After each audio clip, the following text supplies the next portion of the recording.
बोलने वाली गुफा। एक जंगल में खरनखर नामक शेर रहता था। एक दिन वह शिकार की तलाश में बहुत दूर निकल गया। शाम हो चुकी थी, कोई शिकार हाथ नहीं लगा था। ऊपर से वह थककर चूर हो चुका था। तभी उसे एक गुफा दिखाई पड़ी। वह गुफा के अंदर चला गया। गुफा खाली थी। शेर ने सोचा, अवश्य यह रहने वाला जानवर बाहर गया है। रात होते होते वह गुफा में वापस जरूर आएगा। ऐसा करता हूँ, तब तक यहीं छुप कर बैठता हूँ। जब वह जानवर आएगा तो उसे मारकर खा जाऊंगा और अपनी भूख मिटाऊंगा। वह गुफा में एक कोने में छुप कर बैठ गया। वह गुफा दक्षिपूछक नाम गीदड़ की थी। जब वह लौट कर आया और गुफा के पास पहुंचा तो देखा कि शेर के पंजों के निशान उसकी गुफा के अंदर जा रहे हैं, लेकिन बाहर आते हुए पंजों के निशान उसे दिखाई नहीं पड़े। वह समझ गया कि उसकी गुफा में कोई शेर गया है। उसे यह भी संदेह था कि वह अब भी अंदर ही बैठा हुआ है। यह पता लगाने कि शेर गुफा में बैठा है या नहीं, उसने एक युक्ति निकाली। गुफा के द्वार पर खड़ा होकर वह तेज आवाज में बोला, मित्र, मैं वापस आ गया हूँ। तुमने कहा था कि मेरे वापस आने पर तुम मेरा स्वागत करोगे, लेकिन तुम तो चुप हो। क्या बात है, तुम कुछ बोल क्यों नहीं रहे हो? जब गीदड़ की आवाज़ शेर के कानों में पहुंची तो उसने सोचा कि यह गुफा अवश्य गीदड़ के आने पर उसका स्वागत करते हुए कुछ कहती है। शायद मेरे यहाँ होने के कारण आज ये चुप है। अगर गुफा कुछ न बोली तो कहीं गीदड़ को संदेह ना हो जाए और वो वापस न चला जाए। इसलिए वह गरज कर बोला, ओ मित्र, तुम्हारा स्वागत है, जल्दी अंदर आओ। शेर की गरज सुनकर गीदड़ डर गया। वह उल्टे पैर वहां से भाग गया। इधर शेर बहुत देर तक गीदड़ ने अंदर आने की प्रतीक्षा करता रहा, लेकिन सब व्यर्थ रहा। अंत में वह समझ आ गया कि गीदड़ उसे मूर्ख बनाकर भाग गया और शेर को अपनी मूर्खता पर बहुत क्रोध आया। किंतु अब वह क्या करता है, शिकार उसके हाथ से निकल चुका था।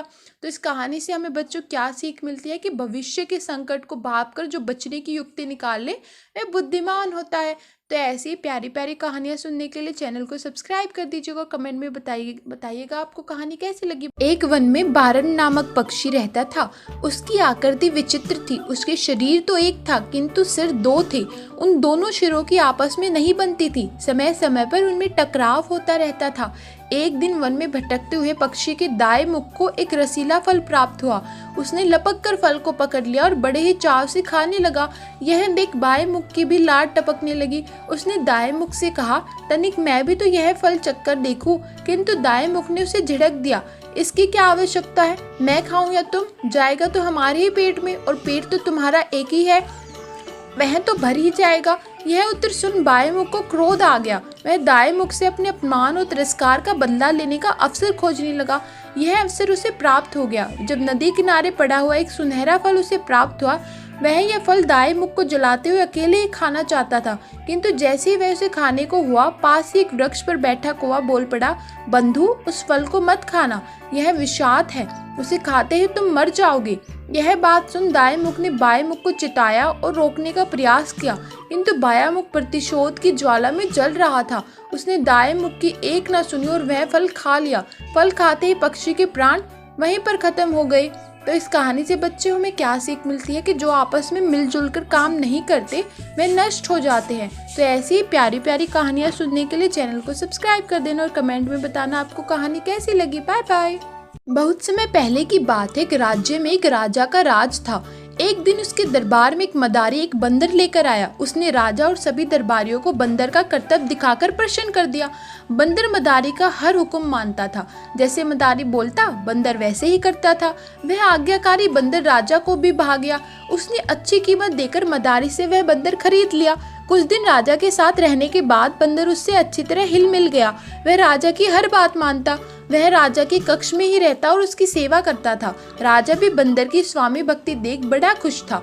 वह अपने सैनिकों और संतरियों से भी अधिक बंदर पर विश्वास करने लगा और उसे महत्व देने लगा। सैनिकों को यह बात बुरी लगती थी, किंतु वे राजा के समय कुछ कह नहीं पाते थे। एक दोपहर की बात है, राजा अपने शयन कक्ष में आराम कर रहा था। बंदर पास ही खड़ा पंखा झल रहा था। कुछ देर में राजा गहरी नींद में सो गए। बंदर वहीं खड़े खड़े पंखा झलता रहा। तभी कहीं से एक मक्खी आई और राजा की छाती पर बैठ गई। बंदर की दृष्टि जब मक्खी पर पड़ी तो उसने पंखा हिलाकर उसे हटाने का प्रयास किया। मक्खी उड़ गई, किंतु कुछ देर पश्चात पुनः वापस आकर राजा की छाती पर बैठ गई। पुनः मक्खी को आया देख बंदर अत्यंत क्रोधित हो गया। उसने आव देखा न ताव और पास ही पड़ी राजा की तलवार उठाकर पूरी शक्ति से मक्खी पर प्रहार कर दिया। मक्खी तो उड़ गई, किंतु मक्खी तो उड़ गई, किंतु तलवार के जोरदार प्रहार से राजा की छाती के 2 टुकड़े हो गए और राजा के प्राण वहीं पर खत्म हो गए और राजा वहीं पर मर गए।